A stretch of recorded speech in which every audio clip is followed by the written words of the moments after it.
とかちょいちょい、もうはい、では皆さん、はじめまして。ティナです。はじめましてではないんですけど、今まで日本語ではビデオをやったことないってことなので、一応日本語でははじめましてになるのかな。きっと皆さんが今までずっと疑問に思ってたと思うんですけど、果たしてティナは本当に日本語を話せるか。今まで他のビデオでもなんかちょっとだけ日本語を話したこととかあったと思うんですけど、ちゃんとはっきりビデオで日本語を話すことが今までなかったので、今回初めて日本語でビデオをやってみようと思いました。で、もうすでにすごい違和感ありありだと思うんですけど、自分もすごい違和感ありながらやるので、なんか変なことあったり、十分に変なことはいっぱいあると思うので、ちょっとでも見逃してあげてください。なぜこのビデオをやろうと思ったかというと、前にもなんかコメントとかで日本語話せるのとか聞かれたことがあるので、あと今日本に住んでるってことで、自分にとってもいいチャンス、経験かなっ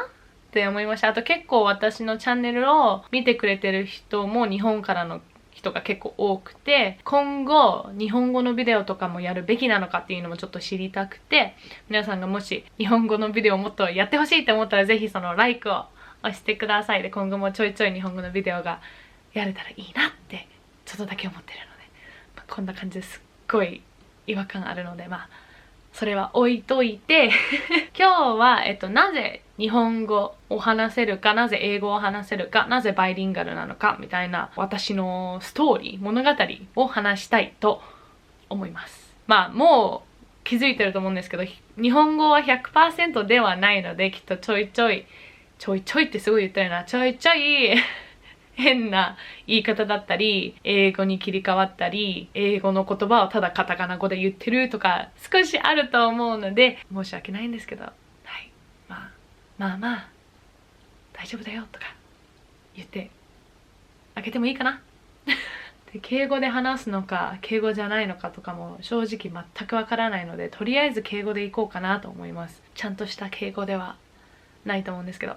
はい。なんか声のトーンとかもすごい違うと思うので、これももう普通の生活の中でも言われることなので、気にしないようにします。では、ここから私のバイリンガルストーリーっていうんですか、を話したいと思います。イエーイ。はい。まず、ティナという人間が日本で生まれました。日本です。日本の千葉です。千葉っ子です。日本で生まれて、こっちで何年か生活しました。2歳とか3歳頃にオーストラリアに引っ越しました。で、私の兄なんですけど、兄が2個上で、兄はもうオーストラリアで生まれて、お兄ちゃんが2歳くらいの時に日本来て、私がこっちで生まれて、私が2、3歳の時にまたオーストラリアに戻りました。で、もうお母さんが21の時からずっとオーストラリアに住んでるので、お母さんもきっと私たちはオーストラリアで育つんだろうと思って、私が3歳の時にオーストラリアに戻りました。で、幼稚園とかも普通に向こうの学校に行ってたんですけど、もちろん日本生まれで母親が日本人ってことで、最初は英語全く喋れませんでした。幼稚園行きながらみんなと遊びながらなんか全然会話してなかったみたいで、人見知りってこともあるんですけど、英語が話せなかったんで、もうずっと無言でみんなとこうワイワイ遊んでたみたいです。その後も普通にオーストラリアの学校に行って、もちろん身の回りのみんなは英語しか話さないんで、自然と英語をこう覚えるようになりました。で、小学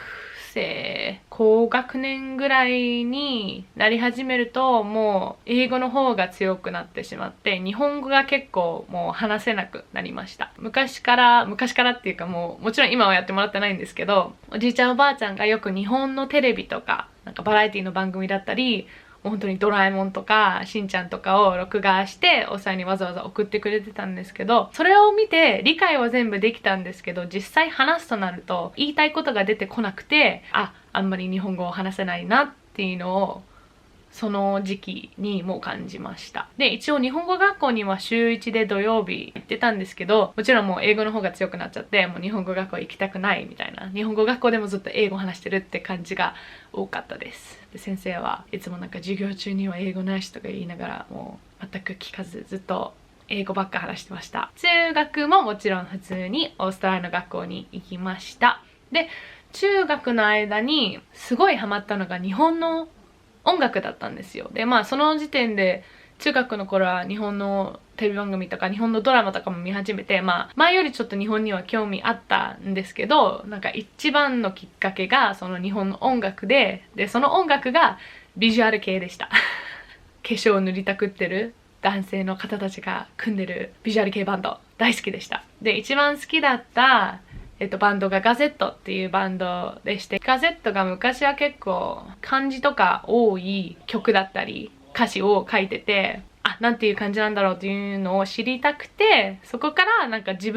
らもうちょっと日本語知りたいなってなりました。それがちょうど始まってる頃に日本語学校で、過去にビデオとかも出てるんですけど、サラとアンナに出会いました。結構一瞬にして仲良くなって、で、いつも3人とかでつるんでて、で、他にも日本から留学してる子たちもいて、みんなですごい仲良くなって、もうそこから、日本いいな、日本すごいな、みたいな、すごい興味を持ち始めたので、そこからどんどん日本語が上達していって、日本語学校も楽しくなって、少しずつ日本語が話せるようになりました。本当に物語みたいな感じで話しちゃった。高校とかも同じ風に日本語学校週1で行きながら普通にお世話の学校行って、で学校を卒業して、で本当は高校の最初の頃とかはもう高校卒業したら日本に住みたいって思ってて、もう日本に卒業した直後引っ越して日本の専門学校行こうってずっと思ってたんですよ。徐々に高校上がっていくうちになんかバイトとか始めたり、なんかいろんな人と出会ったりで、なんか徐々にその気持ちが強くなくなって、でお母さんとかと相談して専門学校行くか大学行くかみたいな話をしてて、で最終的にオーストラリアで大学行こうってことになって、大学ではグラフィックデザインを勉強したんですけど、日本に行かずオーストラリアに残って大学も終わらせました。で大学が終わる頃にはもうなんか日本に行きたい、日本に引っ越したい、日本が憧れっていう気持ちがあんまりなくなってでももちろん日本語はテレビとかも見るし、その友達とかも話してたんで日本語は話してたんですけど、なんかそこまでなんつうんでしょう、もう日本人になりたいっていうおかしいですかね。もう実際日本人ではあるんですけど、大学終わってどうしようってなって、その時にちょうどそのアメリカでディズニーで働くっていう話が出てて、やりたいなっていうので募集に出して、でまだ結果待ちの時に大学卒業して終わって日本に来たんですよ。で日本に 2,3 ヶ月遊びに、バイトもせずにただ遊びに来てました。でそのブログとかが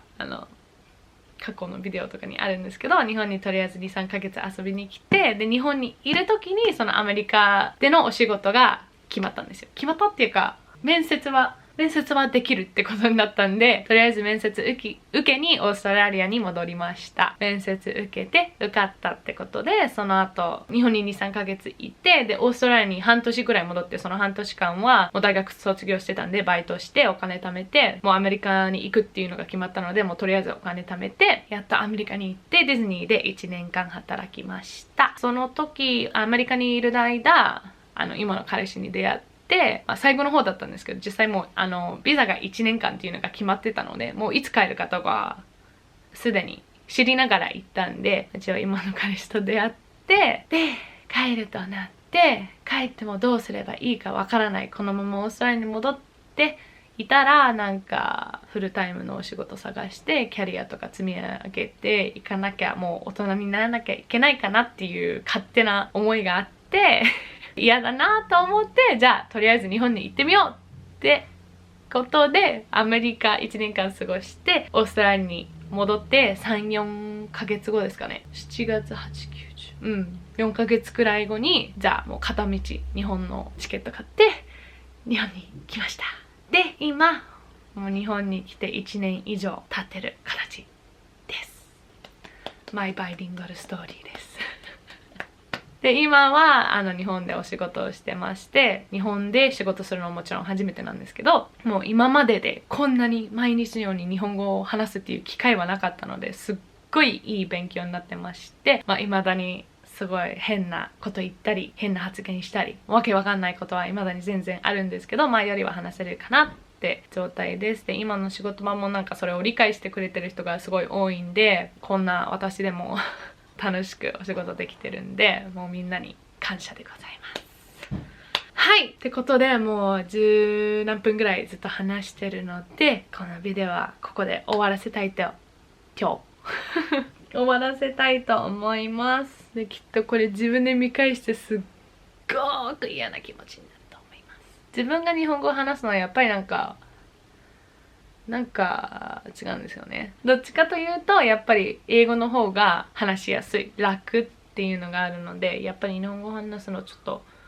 疲れますし、敬語とか特にもう分かんないし、でもすごい今いい勉強になってるので、もう少し日本で日本語の勉強ではないな、日本での生活を楽しみたいと思います。